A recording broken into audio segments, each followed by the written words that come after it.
શું બનાવ્યું મમ્મા? પરવર સેવ ભાજી બનાવી અને હાથે રોટલી. બરાબર, મસ્ત એકદમ ગરમ મસ્ત. ગરમ. રોટલીમાં ચાલે, પૂરીમાં, રોટલામાં, બધામાં ચાલે, ભાખરીમાં. એવું મસ્ત શાક બનાવ્યું. બરાબર, એકદમ અલગ જ લાગે ને? એકદમ અલગ, સ્વાદે અલગ. કેવી રીતે બનાવ્યું? એ શીખવાડ્યું તને હેડો. એનું આજે એકદમ અલગ જ રીતે અને પરવરનું શાક બનાવવાનું. હા. મેં 250 પરવર લઈ લીધા, ધોઈને તૈયાર કર્યા. આવી રીતે બે સાઈડથી કાપી દેવાનું અને છોલી દેવાના ઉપરથી આવી રીતે. એવી રીતે બધા છોલી દઈએ. સમારી દીધા પરવર? પરવર બધા સમારી દીધા. અને જો પેલો પીળો ભાગ હોય ને તો બધું દાણા પાકી ગયું હોય એવું હોય તો બહાર કાઢી દેવાનું. પણ આપણે બધા કૂણા જ હતા એટલે બધા એમના એમ સમારી દીધા મેં. બરાબર. હવે આપણે વઘાર કરશું. તેલ લઈ લીધું, એમાં થોડી રાઈ એડ કરશું, થોડુંક જીરું એડ કરશું અને હિંગ એડ કરશું, લાલ મરચું. હવે પરવર એડ કરી દઈશું.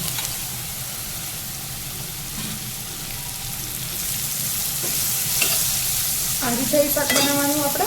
પરવર સેવ ભાજી. ભાજી કહેવાય, શાક કહેવાય.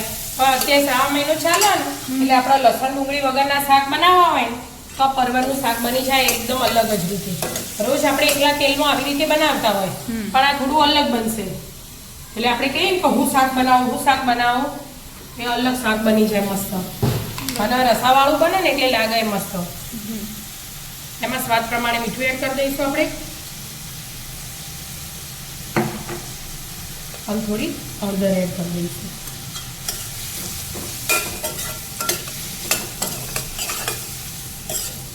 ઢોકીને ચડવા દઈશું. હવે પરવર ચડી જાય ને, પરવરને ચડતો વાર ના થાય, ઘડીક વારમાં ચડી જાય એટલે ચડી જો ખાસું ચડી ગયા ને. લીમડો નાખે તો? લીમડો વઘારમાં નાખવાનો હતો, કાઢી મૂકી તો પણ હું ભૂલી જઈ હતું. લીમડો હોય ને તો સ્વાદ મસ્ત આવે. હવે એમાં આપણે ધાણા જીરું એડ કરીશું, લાલ મરચું એડ કરીશું. લીલા નહીં નાખીએ આપણે, એટલા માટે જેટલું તીખું ખાવું હોય ને એટલું નાખવાનું. અને કલર માટે થોડું કાશ્મીરી મરચું. બધું મિક્સ કરી દઈએ મસાલો.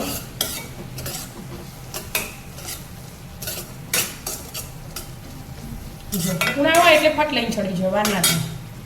હવે આપણે એમાં 2 ટામેટાની પ્યુરી બનાવી દો, બરાબર. એ એડ કરી દઈશું.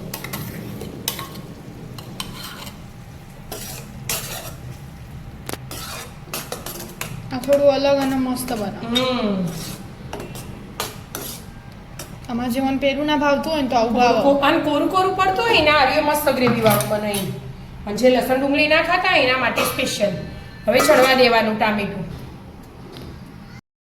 ટામેટાની પ્યુરી ચડી હશે. તેલ છૂટી જાય.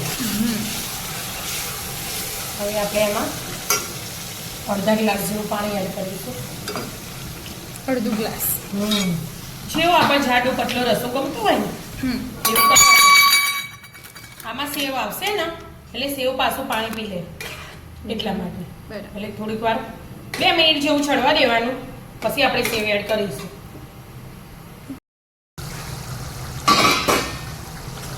મસ્ત ચડી ચૂક્યા.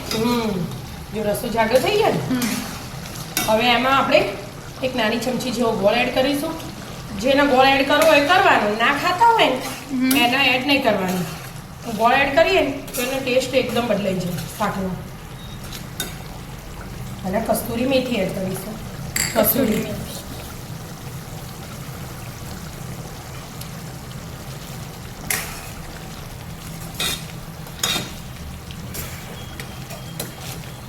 હવે આપણે સેવ એડ કરી દઈશું.